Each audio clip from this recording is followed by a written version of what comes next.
Hello and welcome back. Today I wanted to do a review of the Monarch Saber from Ultrasabers. Now, Ultrasabers offers sabers with various levels of sound, and then they offer sabers as stunts. I'm a firm believer in Ultrasabers sabers as stunts. I rather like their stunt models. Not a big fan of some of their sound setups, but in terms of a saber with simplistic install that's designed to be taken around out and just beaten against other sabers or used for tricks. I rather like Ultra Sabers as a sort of stunt working saber sort of design. So I don't usually end up with the higher end Ultra Sabers. I usually stick with things like the Aeons, the Dominixes, or the Apprentice Sabers. But for some reason, this saber has always kind of appealed to me.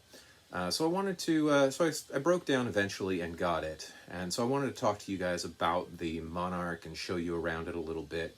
It is not a very canon design, but I believe that this is kind of a throwback from a previous age when Ultra Sabers was going a while back, or when Ultra Sabers was going quite a while back.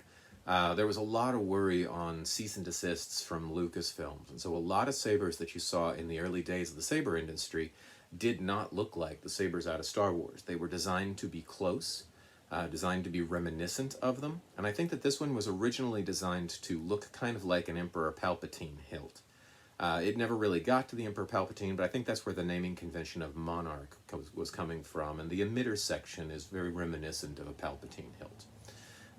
But again, these days, the saber companies are coming out with things that are straight out of canon, and they've, I think, discovered that they can really dodge the cease and desist, and Disney doesn't seem to care about that.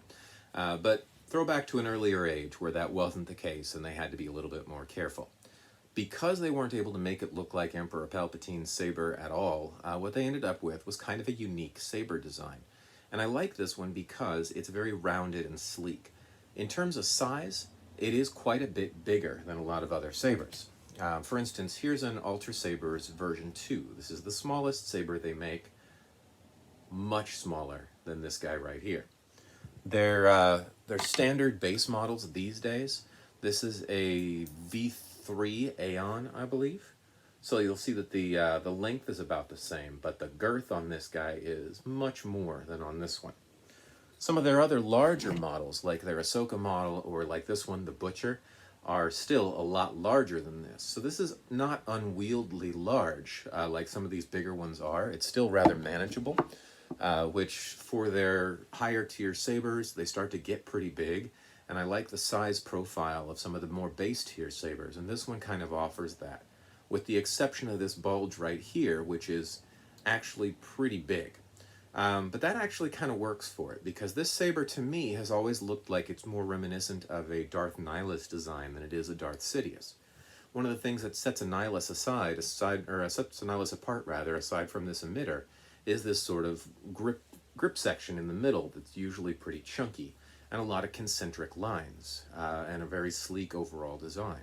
So this one reads to me a lot more like a budget Nihilus saber, and Nihilus sabers are few and far between. So the ability to get one as a production model that'll at least read as Nihilus, I think definitely has some value to it. That said, this section is pretty heavy right here, so if you're trying to use the saber from down here, this is a very top-heavy saber.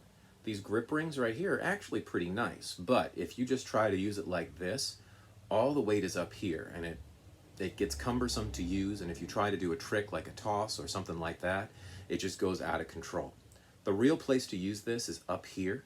Because this section is heavy, that actually puts the point of balance down onto the emitter for a lot of blades, which is pretty handy. That means if you're doing tricks with this and you're throwing it in the air, it's going to rotate right here, which makes it pretty dang easy to catch, which is nice.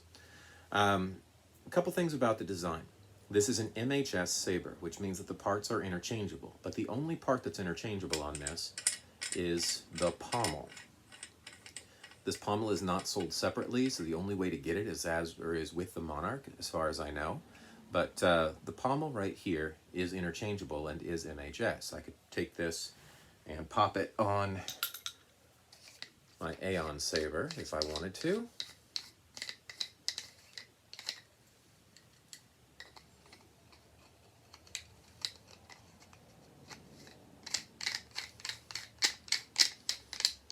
and it would work. This pommel is actually very reminiscent of a sword pommel, so I like this as a standalone piece. The only way to get it again is on that saber.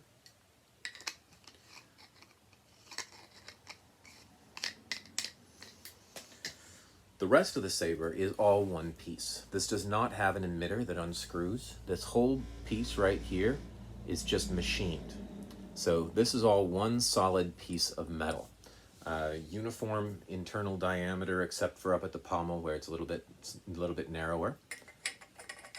But all things told, a big hilt, but a pretty usable hilt. And sleek design means that there's no jagged claws or anything like that that are going to catch on your hand. It's actually tooled a lot like a table leg or something like that. So it's actually surprisingly usable, provided that you grip it from up here, which is pretty dang easy to do, and gives you easy access to the activation button. So this one, of all the Ultrasaber models, this is the one that always kind of stuck out to me, simply because of the rounded edges and everything like that. So I like the fact that I finally broke down and picked one up.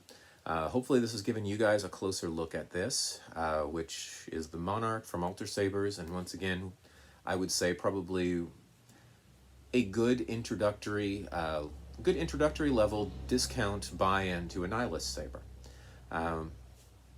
Hopefully you guys have enjoyed this review, found it useful. If so, join me back next time. I'll see you then.